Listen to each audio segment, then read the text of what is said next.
right, this is our podcast about books. Our This first season is our limited series on books that represent a genre that Tom and I had never read until we invited our friends to come on this podcast and read them with us. Today we are doing The Wizard of Earthsea by Ursula K Le Guin, who I thought was French. She's from Oregon, and and Oregon. Oregon. Le And Oregon. we have our special guest is JP Rindfleisch IX, serial author, Killer. master, Oh, podcaster, novelist, um, all around amazing human, dialogue doctor, coach, editor. What else can I put on your name? I don't know. Okay, all of that. I'll just let Wizard. that be. We'll call you a Wizard. wizard. Yeah. Um, who will say your name. Anyway, let's talk Wizard of Earthsea. I'll give a little background first. It was originally published in 1964 as two short stories and then as a novel in 1968. Um, I found this quote and I was like, okay. Naomi Lewis said, it is the easiest book for casual, sorry, it is not the easiest book for casual browsing, but readers who take the step will find themselves in one of the most important works of fantasy of all time. Yeah. So this is a highly accoladed book. People love this book. Wait, it won all the awards. It won all the things. Even though Ursula K. Le Guin is after the year after this, she published her like seminal work that they call it her watershed work that like launched her into sci-fi stardom. And she is considered mostly a sci-fi author. But yeah, anyway. Let's do let's do general thoughts and then I will just pepper y'all with some topics as we Great. go through. General thoughts on the book. Who wants to go first? I can go first. Go ahead, JP. Okay. Um, okay. I really loved learning about the context around this book, but the book itself.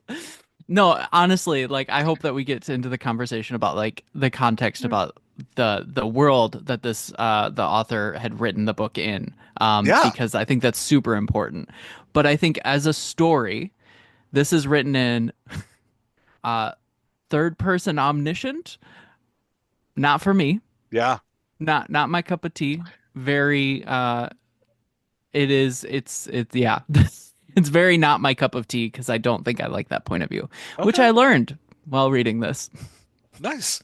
You so That's you that's a learned. pretty wide swath of literature there, JP. Well, I was like, I've read stuff like this, never enjoyed a minute of it. So I also watched the mini series first, so I had that experience going into it. And yeah, I felt like the swath of summarizations that each chapter was not for me, but it was for somebody. Yeah, Tom, did you know there was a 2004 miniseries starring Sean Ashton, Danny Glover, and Isabella Rossellini? No, I I did did not not even know know that. this. Yeah, on I did. Sci-Fi. It was and I actually looked up the length, JP, because you said something about it before we record. It was two-hour episodes on There we Sci-Fi. go. Yeah. Yeah. Anyway, Tom, what were your thoughts? Well, I want to come back to the fact that we sort of crafted this season as classics of the genre, and as we've moved through it, we've realized that, uh, uh, imitation, while the highest form of flattery, also waters down the original. And so it can seem a bit hackneyed and cliched because it's been copied so many times. Hmm. And I think we have to rewind a little bit to give it a little bit of the credit that it deserves. I'm not sure there was a magical academia book before this book.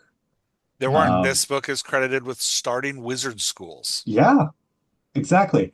From my background reading, there wasn't a whole lot of centralizing of non-white skinned people in Yep. anything, but fantasy Get is especially. dark-skinned hero. Yeah, Yeah. yep. Hmm. The invaders are the sort of Norse white pale demons, and I also it's it was described in one article as being influenced by Taoism, and there is definitely a rejection of the straight up good versus evil. Hmm. Um, the main character sort of embraces his dark side as a way um, of moving forward, Yeah. and moves Yep. forward with balance. So it's doing a lot of things. As a novel, it was all right. It was fine. It was a hero's journey. The hero journeyed.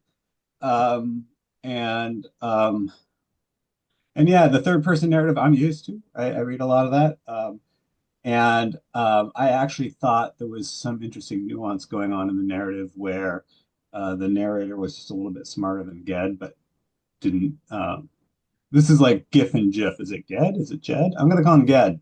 Yeah, I'm gonna call him Ged too. Good, like Ned, Or we could all call him because Call him he seemed like Jed he seemed because I like a yeah. watched the Ned. sci-fi show. We could all call him Um, Sparrowhawk. Do they call him Jed in the yeah, in the we that call him kind of Jed. puts a different bill on his character.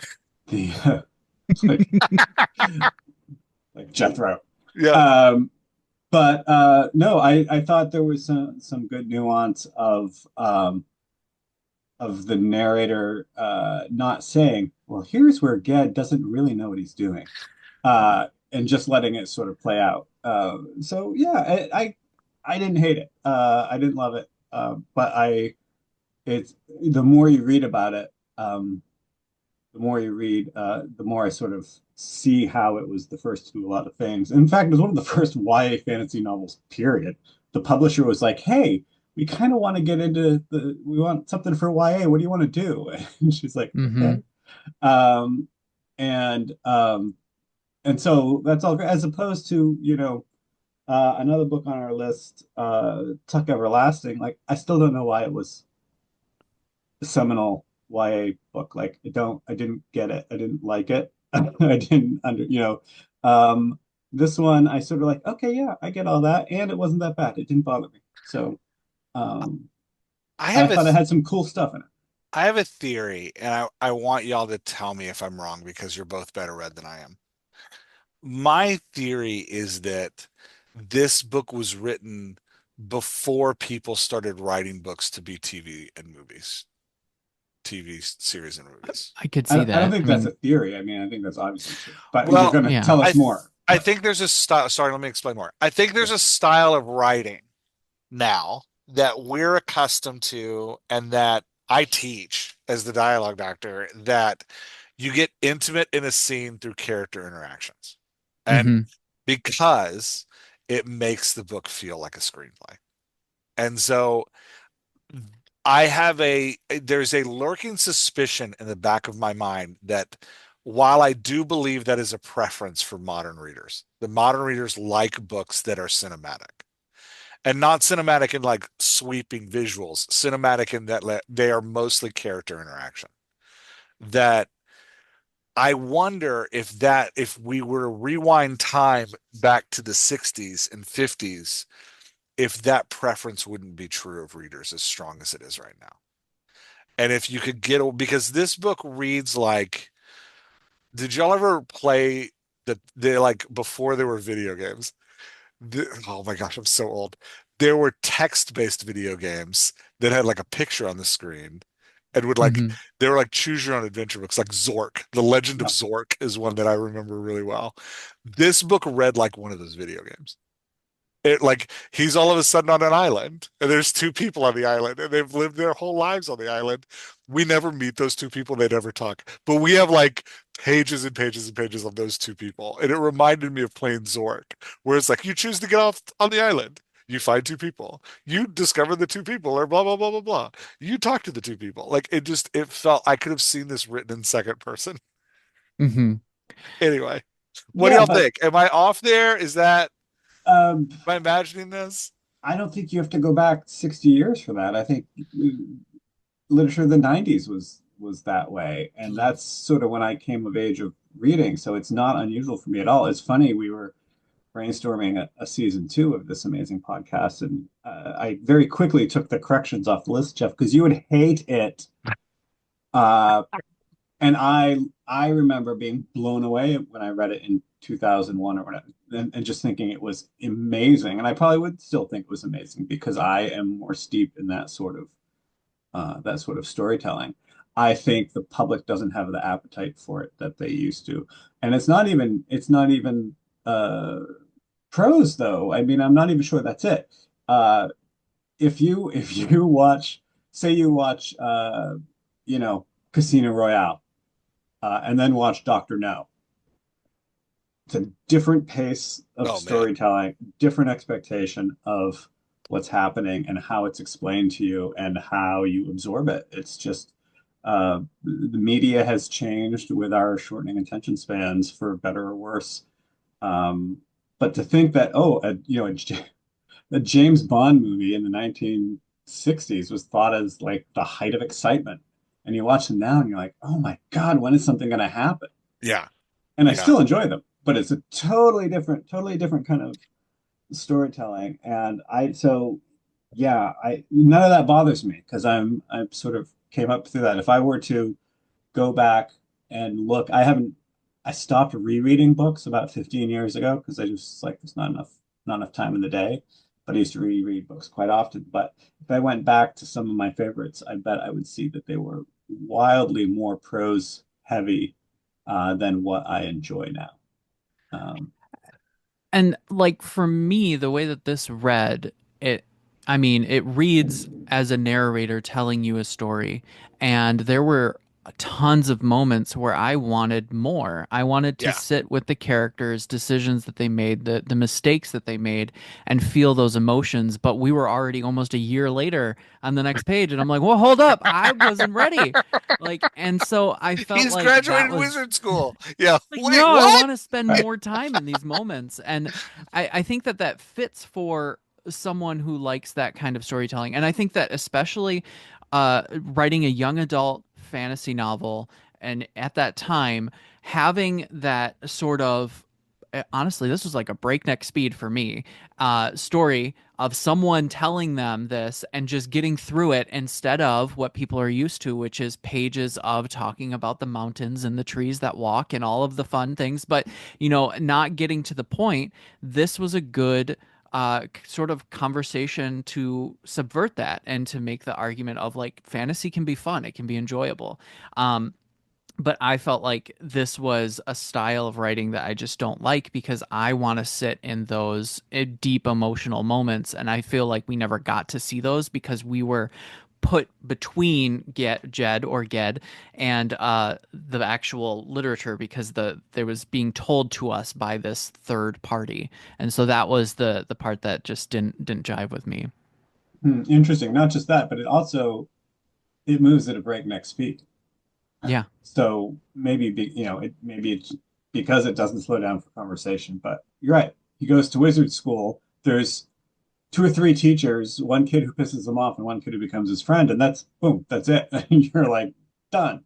And we don't Uh, like in a modern novel, you'd see a scene that explains why Vetch becomes his friend. And mhm. where they're talking, Vetch like stands up to him against Jasper the bully. They kind of unite behind this, like the scene in Harry Potter when Ron and Hermione become Harry's friend, right? Like we see the scene. In this, we're just like, and there was a boy named Vetch, and he really liked him. All right, next year. And it's like, hey, what happened? Yeah, anyway, sorry. Keep ranting about that. I cut you off, Tom. Yeah, no, Uh, it's interesting because you think of it being as the dialogue based being more fast paced, and it feels like that. But when it comes to the story itself, that story is rocketing along faster than it Hmm. really should. Uh, and I think nowadays, someone who's going to tell this story, I mean, it ended up being a 5 book series, but book one could have been a 7 book series if you Yeah. wanted to fully develop the world and the characters. yeah, I mean, book one takes him from childhood through adulthood. I learned a word, Bildungsroman. Bildungsroman. Yeah, I didn't know that word, which is a coming of age story that goes from childhood to adulthood. Um, but yeah, and I just think like, it was just interesting to me. Like I read a bunch of critiques and reviews of it, and it gets compared to Harry Potter a lot because of the like wizard school, the growing up wizarding, which to me wasn't the most interesting point. The most interesting point, the most interesting thing to me was the names stuff, which I want to talk about in a second. But you know, this story, if written by J.K. Rowling, would have been 25 novels. Like, there's no way she gets through this in one. Yeah. Anyway, yeah. Um, okay, where do y'all want to go? I have other things we can talk about, but is it what's I, of interest to y'all? I think one more point on that, which we'll probably get to, but that it does have a compelling character growth arc for all that we just It does. trashed it. Uh, so, and that's sort of interesting. It does. Yeah. Ged, Dooney, Sparrowhawk, and Ged. He has three different names. Hmm. Um, he goes from this like kid that accidentally uses magic to an understudy of a giant kind of isolated weirdo to a where he like messes up out of trying to impress a girl to a wizard school where he then seriously messes up and creates his death incarnate that chases him for the rest of the novel. He tricks a dragon at one point. Um, that was a funny part to me because I was like, we're talking to a dragon. And then but you're like he has this ego issue and this impetuousness issue that there's then a scene where the girl returns and tries to trick him into doing something again and he refuses. And it's like very clear, like repeated scene growth arc. It's like, hey, remember this girl? She tricked him before. Now he's gonna say no. Like it was just still, yeah, anyway. But yeah, he's got a In his very clear way. growth arc. Although, it's interesting as we as we talk about this, it is remarkably similar to the magicians. Hmm. Yeah, when I Remarkably thought similar to the magicians. Is when it? he goes away to the Yeah, tower and has to learn all that stuff, I was like, yeah, that's very much like Oh, yeah. damn it, you're right. Magic is dangerous. You call things out of the dark. You don't know what they are at your own peril. Yeah. You have to stop worrying about, what everyone else thinks of you. The Magicians is an amazing trilogy that has a third book that's equally as good or better as the first, and I think that's fairly Oh, rare. The And that's Magicians is because one of my top five. I love he's that such a series. dick at the beginning. Yeah. Uh, The only thing that tainted the Magicians novels for me is that the TV show is better than the novels. That's the yeah. only that's the only thing. Those novels are beautiful and I love them. It's one of the few times where I watched the TV show and I was like, damn it, these are better. But yeah, anyway. Um, yeah, any scenes that stuck out to y'all that are like, I really enjoyed that scene. honestly, like the one thing I like, and I guess this is more structure wise, but the end, it's we call it a hero's journey, but this is a subversion of that because the hero usually defeats. And this was a submission to. This was an acceptance of one's mistake and taking that and finding balance. And then most heroes' journeys, the hero is can't fit into the world correctly anymore. But he goes back and he has more stories to tell in this place. He is going back to almost heal. I would not call this a heroine's journey, but I think it's a subversion to the hero's journey in some form of fashion.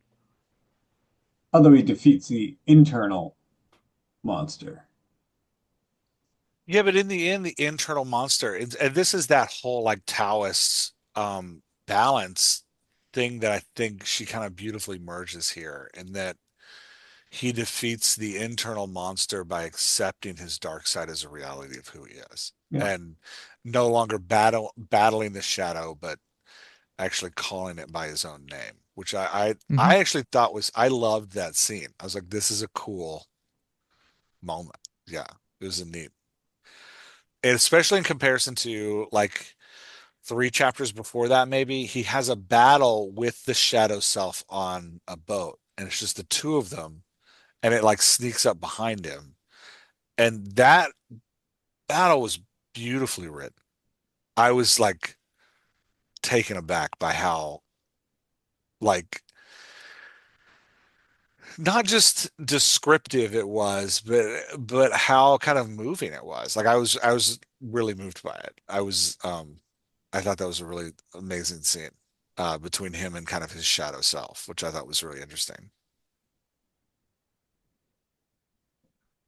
I liked when he goes to the castle and meets the woman again, because it reminded me of, I mean, the we were talking about this when we were talking about some other book. We got on this about the sort of um, purity of evil in fantasy, Yeah, uh, and which is kind of Christian, I guess. I'm it not very good is. on Christian, but it certainly happens in the Lord of the Rings, and it happens here, which is that if you touch the evil, it's going to get on you, Yep. right? Hmm. Which Makes you is dirty. The evil makes very you dirty. different than, say, like a lot of the like Daredevil, or like a lot of the sort of like I've got to break some bones to do some good. And you're right, he does grow, but he's like, I'm not touching that. And I just really, and there was a sort of gothic weirdness going on there. I sort of expected everyone's face to suddenly fall off, and them to all be demons or something. It was I liked that scene a lot. Yeah, it's a Yeah. surreal scene. Yeah, were you gonna say something about it, JP? No, I was just agreeing. Yeah. I was sad. I think it's at the end of that scene that he loses his little Otek. Yeah. I was really sad he lost his Otek. That's his like, which is another thing I saw accredited to this book that wizards have pet animals that follow them around that are like their familiars. That she's the first one to like give wizards little pet animals. Um, yeah, I thought that was cool. He's got a little weird rat thing Yes. that But I'm not follows him sure around. what it does. It doesn't seem to have any role besides just following him around. And I wonder where she took that from, because I do know that like in history, like witches have familiars, usually have cats and all of these things, and that's been something that was prior to actually writing it in the fantasy genre.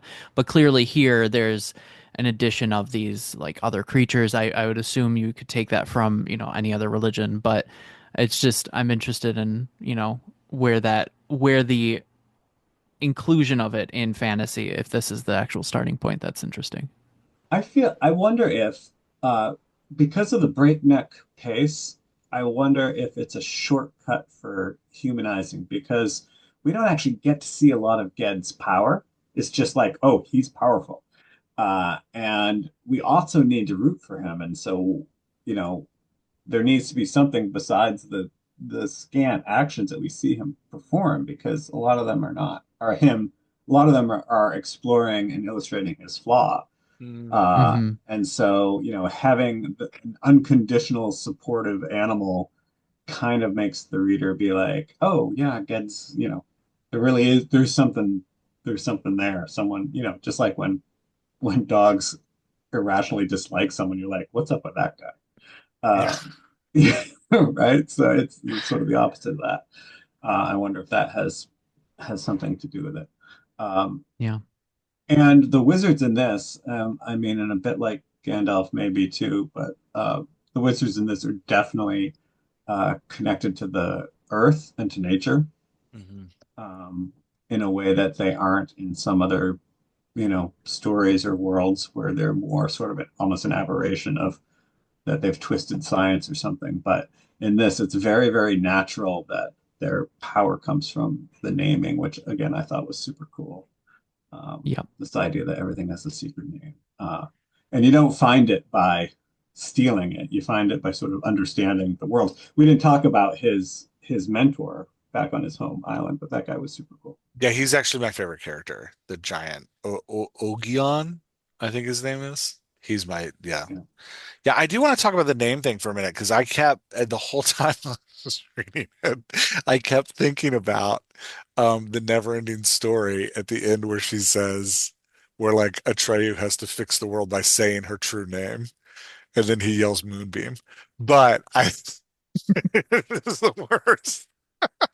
But I think I yeah, I was really struck. I thought the name thing was really interesting that like knowing the true nature of something, like the name represents the true nature of something. Knowing its true nature gives you power over it. which I thought was a fascinating concept. Because Yeah. a lot, Although, and oh, sorry, probably something religious here too, where that is also rather limiting because it means that's you forever, yeah, right? Like, yeah. Well, it's why he's afraid of the shadow because the shadow knows his name, and he's like, if it Hmm. catches me, it's this hindrance.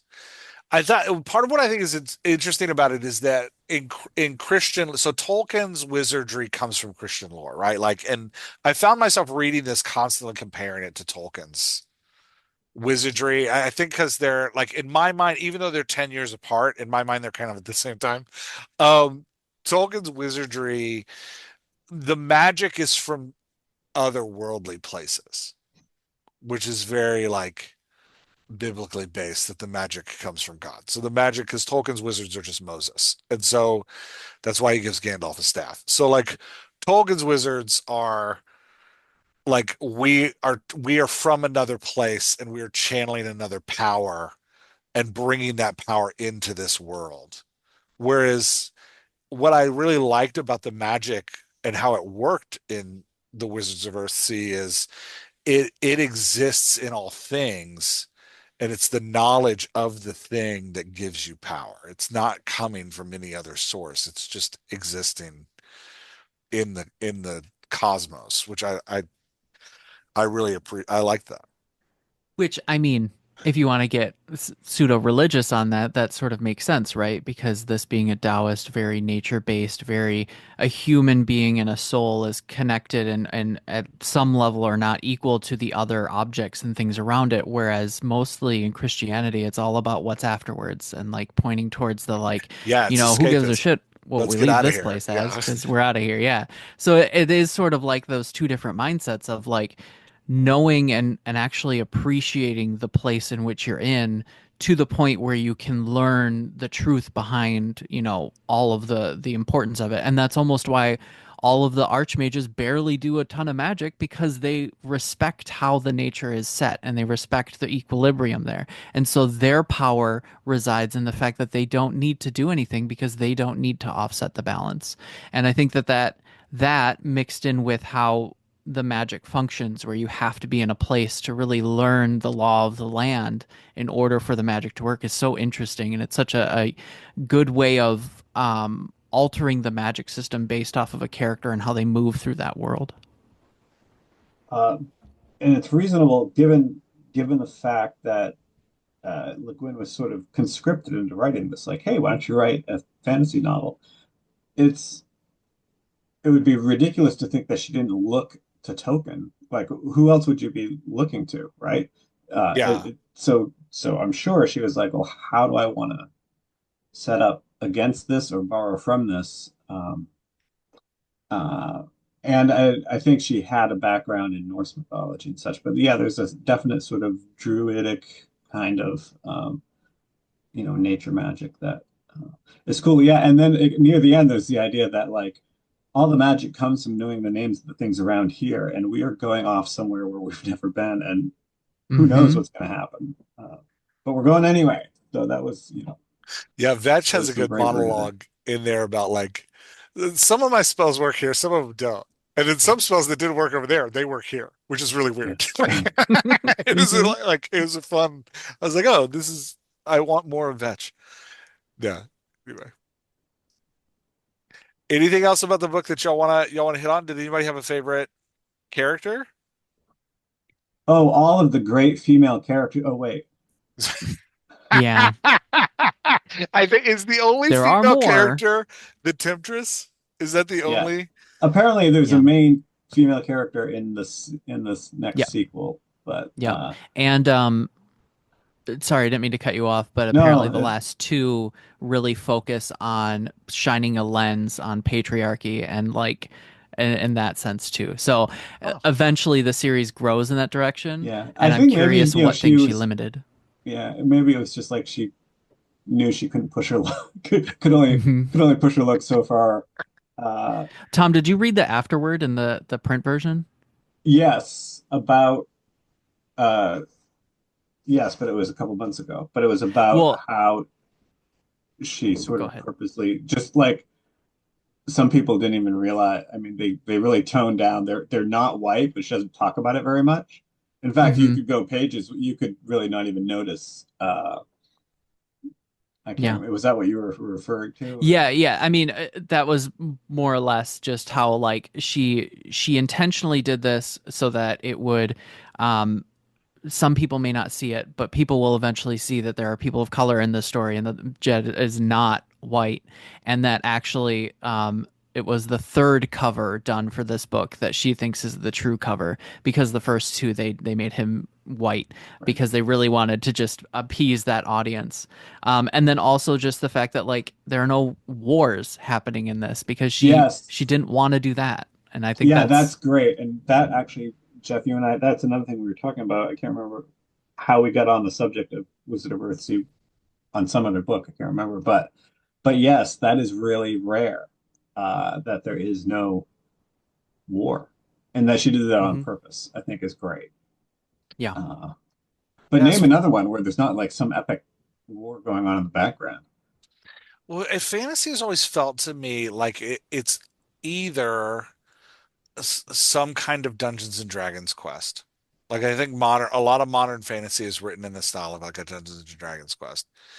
But Tolkien influenced fantasy has always felt to me like a retelling of World War One and World War Two, but with mystical creatures instead of Nazis. Like that's kind of how. And I mean, those early fantasy writers like Tolkien were all World War One vets. So part of Tolkien's writing fantasy is that he's retelling World War One from his like weird perspective. But I did love that like this is really kind of a world at peace and Ged's problems are self-imposed. They're also Yeah. he's sort of the biggest problem on the on the scene, Yep. right? Like, which Yeah, is great. Again, that's I mean that's another thing we teach. Like you know the the climax is so much better if the problem was caused by the person in the first place. Uh, and he definitely uh, caused his own caused his own problems. yeah, part of the reason his rival doesn't like him is because he's like, everybody keeps talking about how awesome you are, but all I ever see you do is misuse craft. And I'm like, Hmm. Jasper, you have a point. Like, you have something to say. Anyway, yeah, it's, I really, I liked that there's a lot of, I would say, like, localized conflict, meaning that, like, the Hmm. conflict isn't this, like, global world enveloping thing, but it's like most of the story is just like Ged trying to figure out how to get into a door.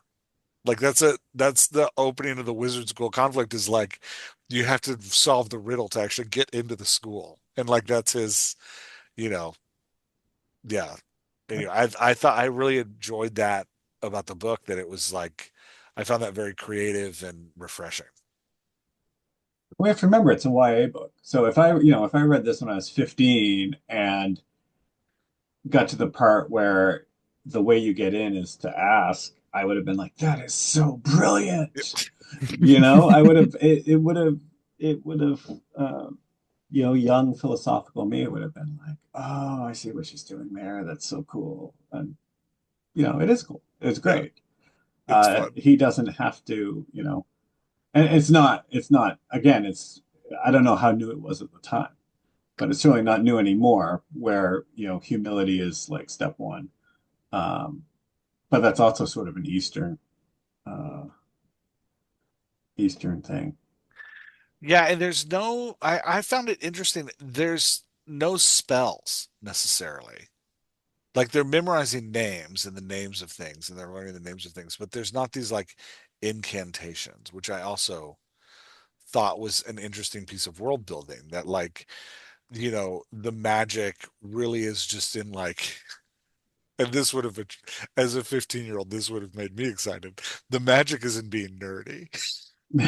Like if you can memorize a bunch of Latin names, you are gonna win in this world. Yeah. Super nerdy. Anything else about the world y'all liked? JP, was there anything else about the world that stuck out to you? Put me on the spot. I really so I like the the approach to death.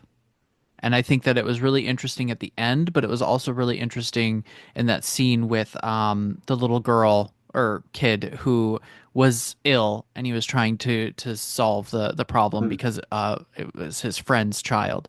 And he basically ends up in this like deathlands and he can't go as far as she can. And so then he has to like accept that fact and sort of like then things happen. But I know that because of the stuff that I read, that the approach to death being just a thing that people sort of accept, especially the archmages, like that's something that they don't try to fight. They don't fight for immortality. They just recognize it. I think that that's a really fun approach to the world building that I personally like. I like the concept that we don't have a bunch of magicians vying for immortality. Yeah, there's not that like a hierarchical, I'm the top and the second magician is like plotting my downfall while gathering all power to himself kind of trope plot. Yeah. Yeah, and I had forgotten about the scene with the little girl. That is a really That was beautiful good. scene. Yeah. Yeah, that's a nice scene. Yeah. But again, Tom, that's, if you watch like martial arts movies, like the top guy being like a super chill person who barely uses his power is very much what she's doing here. My only question about the world building was like, why all the islands? I mean, it's cool, I guess, but wow, no. it was a lot There's of so many explaining. islands. It was a lot of explaining, and I had to look at the map several times, and I think, do you need that much explaining? No. Sometimes authors do that. I was selling, I was selling books today, and sold one of my favorites, which is Little Thieves, that we read as a book group, and everyone hated but me because, But anyway, and like my only gripe with Little Thieves is like everybody's got this sort of Denmark kind of name, like these long names, and I just like you're just making it complicated. Yeah. Why are you making it complicated? Maybe that's maybe the point is, hey, Mr. Western white guy, like it's not going to kill you to learn some names that are more than three syllables. Uh, but I look at the geography of this world, and I love it at the end with the ocean. But like it could have been a single continent surrounded by ocean. Like it could have been, you know, Madagascar or something. Uh, it was just interesting. All these islands, so many islands, and so many different types of people on different islands. It does serve as a good way to get him by himself because he keeps having to sail different places. Mhm. Hmm. So I do think it's an interesting tool for that. One of the scenes I really wanted more of is several times they describe his interaction with sailors. And every time they describe them, they're highly amusing, but they're just like in this like summary paragraph. I was like, I would really like to see that scene, please. Yeah. It wasn't that kind of book, Jeff.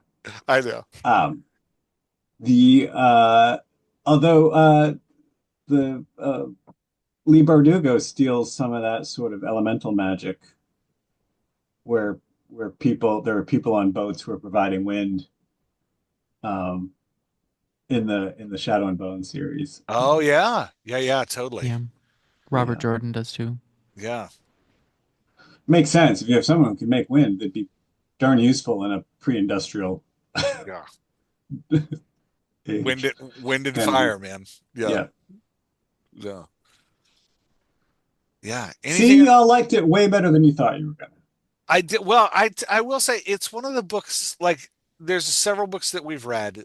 This one is one of them that has warmed on me as I've read it. This book took me 2.5 months to read, which is absurd because it's very short. And, but I just kept being like, I can't keep doing this. I just And think I, one of the beauties of book groups is books that I was sort of warm to, I end up liking more after hearing other people tease it or making myself actually talk about it more than just yeah, being like, yeah, it was all right. yeah, making myself actually finish it and like, and then live in it and be like, why do people love this? And starting to appreciate the things about it that are actually really great. I think, this is one of the books that kind of warmed on me. I would count this as like a book that I didn't enjoy but appreciate now. How's that? Good. Is that a good? Yeah. Yeah. Yeah. I'm looking at my list, other things to talk about. Any other thoughts on the Wizard School? We've talked about how it's there, but we haven't really discussed it. There was not enough of it. No, there I wasn't. freaking love a wizard school. Mm-hmm. These I things are true. do, Yeah. do.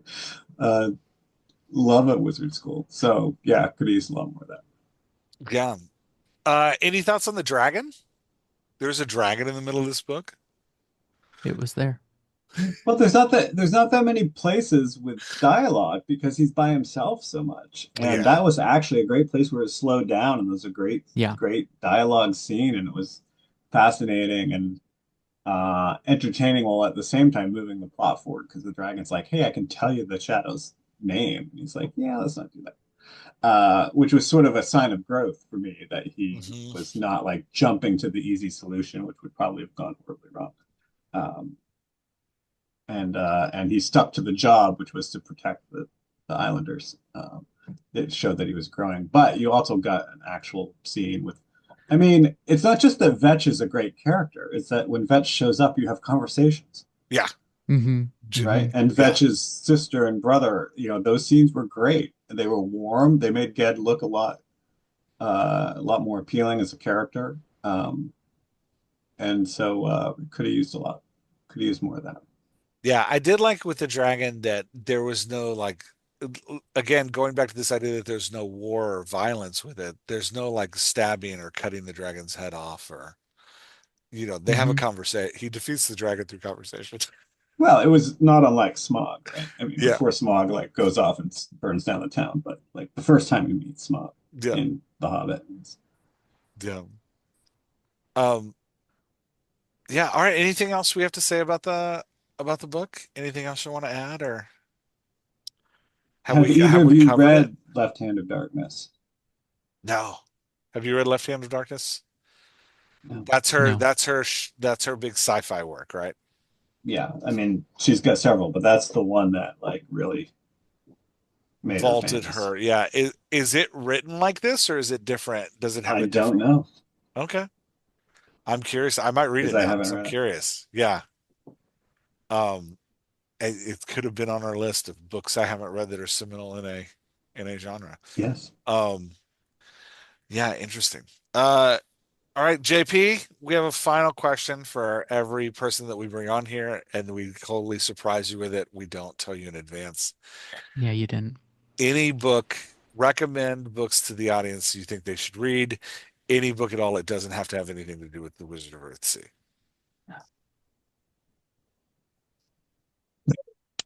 Looking behind me because I Good look Yeah, say for really those we're not a listening, JP we're is not looking putting at a his bookshelf. yeah, we're not putting up video of this, but JP is examining his bookshelf now. I sure am. What did I really like recently? I mean, I heard there's this amazing book, Nerds. I'm just kidding. That's Shut the up, book Jeff. JP and I write together. Um, I will Ian also has say a lot to say about death. Sorry. the book that has stuck with me the most in the past couple of years was The Honeys by Ryan LaSala. Cool. It's a YA queer horror. And it is like Mean Girls go to a horror summer camp with bees? Question mark. Okay. Um, and I don't know, it just really stuck with me. That opening chapter is intense. It grips you right away. And it definitely, yeah, it definitely stuck with me. So um I'm hoping in the future my answer will be House of Frank, but I don't know yet because I haven't read it yet. What is House of Frank? It's this book, House of Okay. Frank by Kay Sinclair. It was published through Bindery as one of their first 4 or 5 books that they published. It is a cozy fantasy, but it focuses on grief. Nice. So, Speaking of which, have you guys seen Iron Giant? No. Not Iron Giant. Wild Robot. The Wild Robot. Yeah. My son went to go see it this also week. no. He loved it. The it it was phenomenal, just visually beautiful, but like unex I was not prepared for how much it was about parenting and specifically non-biological parenting. And it just like ripped my heart Oh, out repeatedly throughout the book. I just bawled. But it's also gorgeous and funny. Um, yeah, JP, the book you were talking about reminds me. One of our other guests, Liberty Hardy, recommended a book that I have procured but haven't gotten around to reading yet, which is called "Someone You Can Build a Nest In." Have you read that? I am not, but adding that Oh, it sounds like a yeah, great title. uh, yeah. It's a heartwarming, um, heartwarming sort of parasitic kind of sci-fi cozy with an A alien. heartwarming parasitic. Yeah. Okay. Cozy. You gotta get the Yeah, word it's a cozy. cozy. Yeah, It's yeah. definitely a cozy vibe. Yeah, nothing Yeah, like I can't wait to read it. parasite inside you for cozy. Um, Honestly. That's amazing. All right. Well, JP, thanks for That is a doing this good with one. us. It was great. Yeah. Tom, any last yeah, words? well, yeah, JP's info and books and where to get them, and this Yeah. awesome special edition of book he's got coming out that you should Kickstarter. We need all of that information. Yeah. So JP's Kickstarter's for Mandrake Manor. Um, no, it's not. It's No, not. Dang Dang it. it. no, Mo Do you just want me to Mosswood do it? Apothecary. Mosswood Yeah, Apothecary, son I of a didn't mean for you, I didn't motherless mean for you to go. do it, Jack. JP, will you please do it so I stop screwing things up? Happily. Yes, depending on when this comes out, I do have a pre-launch Kickstarter for Mosswood Apothecary, which was originally published on Kindle Vella and has had thousands of reads. And yeah, so I'm making a special editions of version, which will have sprayed edges and illustrations. We're starting off with about 3 illustrations, and then if we get to stretch goals, which would be amazing, we can get upwards of 10 illustrations in the book, as well as some other fun stuff. So if you like cozy queer fantasy, that's like a Miyazaki vibe, but with alchemy and fun stuff like that, then check out Mosswood Apothecary. And if this is out after the Kickstarter, it will be available with the illustrations as a standard edition as well. Yeah, I mean the Kickstarter is up, so you can either join to get it, or it's already out, one or the other, depending on when you're hearing Yeah, this, because this will live absolutely. forever, ever, ever. JP, what's your website? Okay, well, it's a word salad of a website, but it is jprindfleischix.com. So RINDFLEISCHIX.com. Nice. Thanks, JP. All right. I think we did it. I'm going to hit stop on the recording.